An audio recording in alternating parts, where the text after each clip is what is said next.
Hi, I'm Mrs. Lefferts, and we're ready for Chapter 7, Hatching Snakes.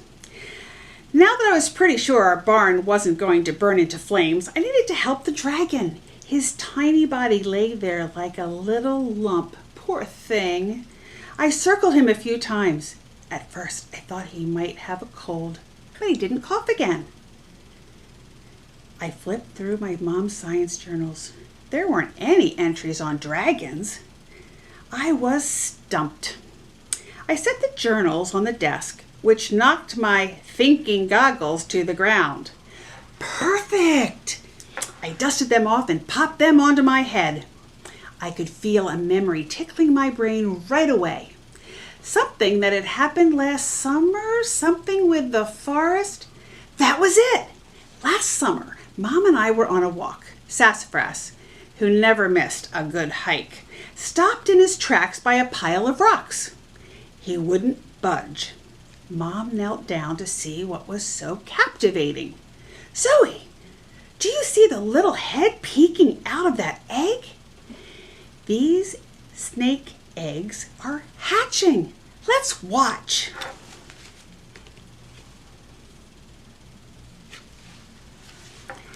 Each little snake head pushed and pushed until boom! Its egg burst open and a baby snake slithered out. Most of them barely rested before skittering off into the forest. We watched until only one egg was left. The little snake inside was having a really tough time.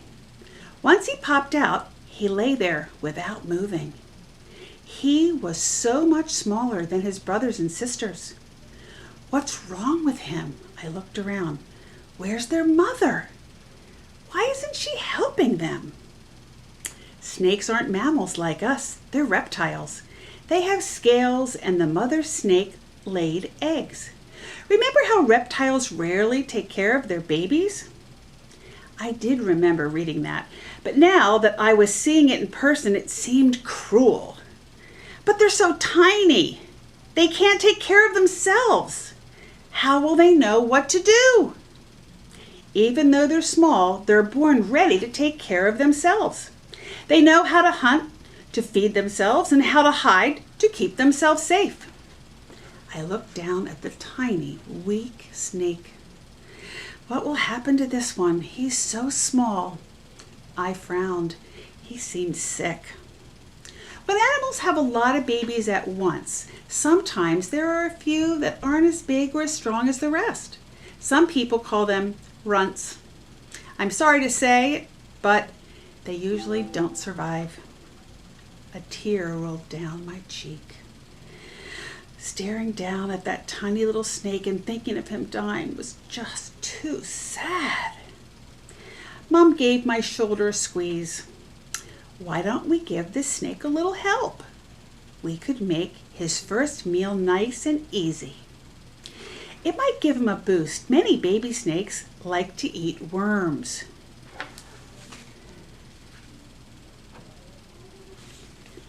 Before Mom could finish her sentence, I was furiously digging. I'm sure it's Champion Word Finder. Within a minute, I found a good-sized one. I felt a little bad because I kind of love worms, but we handed him over. Mom gently wiggled the worm in front of the baby snake, and he perked up. He swallowed the worm in one big gulp. Sassafras yelped as the little snake came to life and bolted into the bushes. I patted my thinking goggles. That was it. Maybe this baby dragon was the runt of his litter. Maybe he was hungry. I'd solved it. All I have to do was get him some... Wait, what do dragons eat? And that's the end of Chapter 7, Hatching Snakes. Hi, I'm Mrs. Fegley, and I am reading Chapter 8, which is called The Food Experiment. So please open up your books so you can follow along as we get started. The Food Experiment. All this thinking about food made me hungry. My stomach gurgled loudly. Sassafras growled. Silly Sassafras, I ruffled his fur. I'm just hungry for lunch. Let's go back to the house. As we walked, I realized I had a great question for an experiment. I grabbed my brand new science journal and sat down with my sandwich. On the first page, I wrote, Question: what do baby dragons like to eat? The baby dragon had scales like that little snake. I bet he was a reptile. If snakes ate worms, maybe dragons did too. Sure, this baby dragon was a lot bigger than the baby snake in the forest, so maybe he'd eat a lot of worms. I knew I should try several different kinds of food, just in case. I worried it might be hard to get the baby dragon to eat, so I picked some of my favorites. I set my choices on the kitchen table and wrote them all down. Materials: worms, apple slices, eggs, cheese, marshmallows, cereal, granola bar.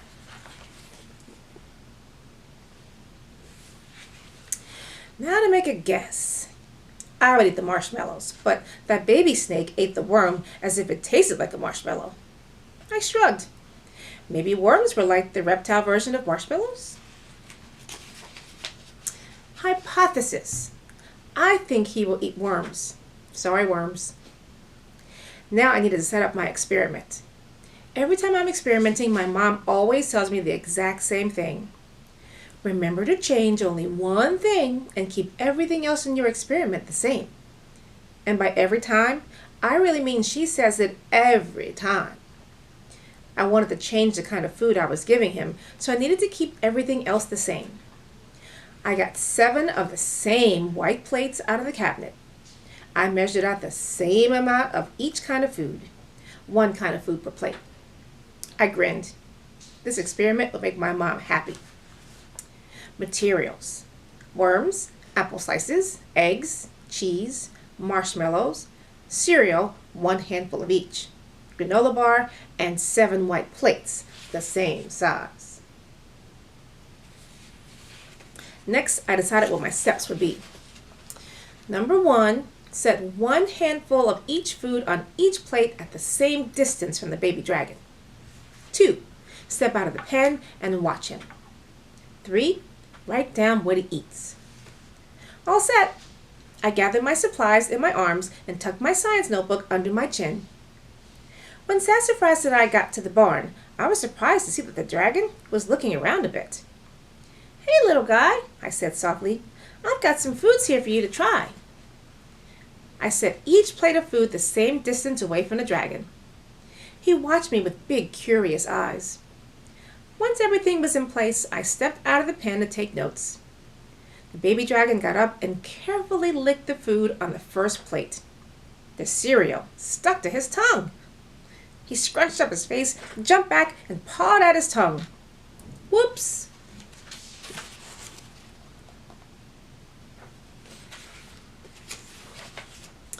I made a quick note in my journal. Dragons do not like cereal. Once he wiped off all the cereal pieces, he calmed down. Then his nostrils got really wide. He sniffed and took a few more steps, then sniffed some more. He skipped all the other plates and went straight to the marshmallows. His little blue tongue shot out for a lick, and his eyes lit up. He was so excited he let out a little hiccup. A spark landed on the marshmallow and smoked a bit before going out.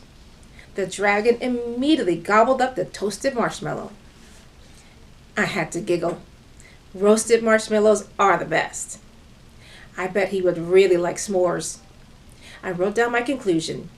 Dragons love marshmallows. As Sassafras and I watched him cough out a spark to toast each of the marshmallows that were left, I made a decision. I looked down at Sassafras. We need to call him something other than little guy, I grinned. Let's call him Marshmallow. Sassafras purred in agreement. A few minutes later, Marshmallow was running and hopping around the pen, flapping his little wings as he jumped into the air. I couldn't stop laughing. Eating a whole plate of marshmallows would make me feel the same way. Sassafras couldn't resist the fun and joined Marshmallow in the pen. The two of them played and played until they fell into a fluffy, scaly heap. Sassafras was panting a bit, so I brought a big bowl of water to the pen. They eagerly drank with their heads side by side. Then Marshmallow settled down in the dirt. He tucked his tail in, rested his head on top, and closed his eyes. Time for another nap, huh? Marshmallow didn't make a peep. Through the barn windows, I could see that the sky was getting dark. Sassafras, I whispered, time for dinner. Let's leave Marshmallow to sleep for the night. We'll see him in the morning. As Sassafras and I tiptoed out of the barn, I spotted the camera. Oh man, I couldn't wake the little guy now, and I wanted his sweet face in the photo. I'd have to take the picture the next morning. When I got back to the house, my dad was at the stove, cooking. I grinned when I saw what he was making. Sassafras-shaped pancakes, a dad's specialty. He makes it look easy, but it isn't. My mom and I have tried to make them, but our pancakes end up looking like weird blobs. Dad looked up and smiled at my thinking goggles, still perched on my head. What you been working on? He asked. I almost told him about Marshmallow, but then I remembered how he couldn't see magical creatures. I figured I'd better leave out the details about the baby dragon. Just some science experiments with Sassafras out in the barn. Dad flipped another pancake. Oh, that's great, honey. I'm so glad you two have been able to keep yourselves busy with your mom gone. Oh, we were keeping ourselves busy, all right, if Dad only knew. I could hardly wait for morning to come. First, I'd get my magical photo of that sweet little face. Then I'd spend the whole day playing with a baby dragon. And that's the end of chapter 8. I hope you enjoyed it. Stay tuned for the next chapter.